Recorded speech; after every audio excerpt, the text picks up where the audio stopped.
दोस्तों, जब भी हम खाटू श्याम जी का नाम लेते हैं तो मन में अपने आप एक अलग ही शांति उतर आती है। ऐसा लगता है जैसे कोई अपना, बहुत अपना, हमारी पुकार सुन रहा हो।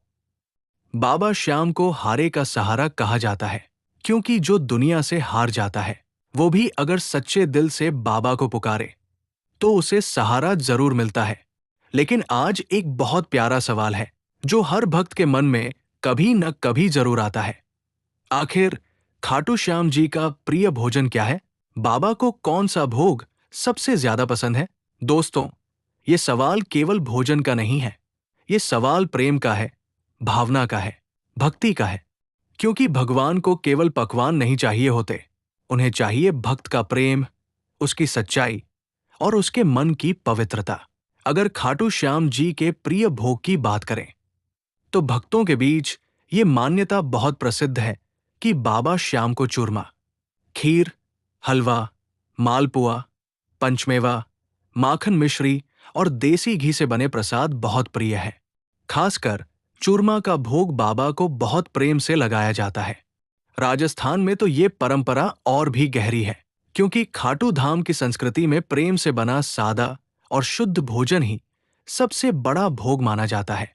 कहते हैं बाबा को वो भोग सबसे ज्यादा पसंद आता है जो साफ मन, सच्चे भाव और श्रद्धा से बनाया गया हो। चाहे आपके घर में बहुत साधन हो या न हो, अगर आपने एक छोटी सी कटोरी खीर भी प्रेम से बना दी तो बाबा उसे करोड़ों के भोग से ज्यादा स्वीकार करते हैं। जरा सोचिए, एक माँ जब अपने बच्चे के लिए खाना बनाती है तो उसमें केवल मसाले नहीं होते, उसमें उसका प्यार भी होता है। ठीक वैसे ही जब कोई भक्त बाबा श्याम के लिए भोग बनाता है तो उसमें सिर्फ आटा, घी और चीनी नहीं होती, उसमें उसका विश्वास, उसकी उम्मीद, उसका दर्द, उसकी प्रार्थना सब कुछ मिला होता है। और शायद यही कारण है कि बाबा के दरबार में भोग का असली मूल्य उसकी कीमत से नहीं, उसकी भावना से तय होता है। अब बात करते हैं चूरमा की। चूरमा राजस्थान का एक बहुत पवित्र और पारंपरिक प्रसाद माना जाता है। गेहूं के आटे, घी और गुड़ या शक्कर से बना यह प्रसाद सरल भी है और सात्विक भी। भक्त मानते हैं कि बाबा श्याम को चूरमा इसलिए प्रिय है क्योंकि ये प्रेम, सादगी और घर की पवित्र रसोई का प्रतीक है। जब कोई भक्त अपने हाथों से चूरमा बनाकर बाबा को अर्पित करता है तो वो केवल एक व्यंजन नहीं चढ़ाता, वो अपना समर्पण चढ़ाता है। इसके अलावा खीर भी बाबा को बहुत प्रिय मानी जाती है। दूध, चावल और चीनी से बनी खीर पवित्रता का प्रतीक है। कई भक्त गुरुवार, एकादशी या विशेष अवसरों पर बाबा को खीर का भोग लगाते हैं। मान्यता है कि खीर का भोग लगाने से घर में सुख शांति और मन में ठंडक आती है। जो व्यक्ति मानसिक तनाव, चिंता या परेशानी से घिरा हो, अगर वो श्रद्धा से बाबा को खीर अर्पित करे तो उसके मन को अद्भुत शांति मिलती है। मालपुआ और हलवा भी बाबा के प्रिय भोगों में माने जाते हैं। खासकर जब घर में कोई मनोकामना पूरी होती है, कोई संकट टल जाता है या कोई शुभ कार्य होता है, तब भक्त बाबा को मीठा भोग लगाकर धन्यवाद करते हैं। ये धन्यवाद केवल रस्म नहीं होता, बल्कि उस कृपा को स्वीकार करना होता है जो बाबा ने चुपचाप हमारे जीवन में बरसाई होती है।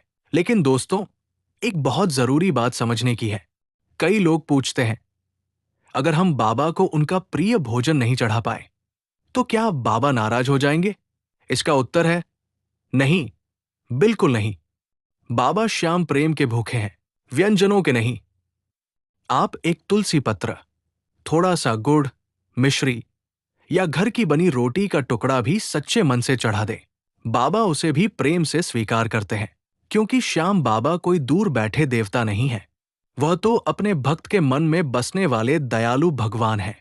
उन्हें आपकी थाली की भव्यता नहीं, आपकी भक्ति की सच्चाई चाहिए। आपने कितनी महंगी चीज चढ़ाई, इससे ज्यादा जरूरी यह है कि आपने कितने प्रेम से चढ़ाई। बहुत से भक्तों का अनुभव है कि जब उन्होंने बाबा को सादगी से भोग लगाया, केवल नाम लेकर पानी ही अर्पित किया, तब भी उनके जीवन में कृपा बरसी। किसी का रुका काम बन गया, किसी के घर में सुख लौट आया, किसी के मन का भय दूर हो गया। ये सब इसलिए क्योंकि बाबा भोजन नहीं, भाव ग्रहण करते हैं। अब सवाल आता है कि बाबा को भोग कैसे लगाना चाहिए। बहुत आसान है। सुबह स्नान करके, साफ कपड़े पहनकर बाबा की तस्वीर या मूर्ति के सामने दीपक जलाइए। फिर जो भी भोग आपने बनाया है उसे एक साफ बर्तन में रखिए। उसके बाद फोल्डेड हैंड्स के साथ कहिए, बाबा श्याम, ये भोग मैं प्रेम से आपके चरणों में अर्पित करता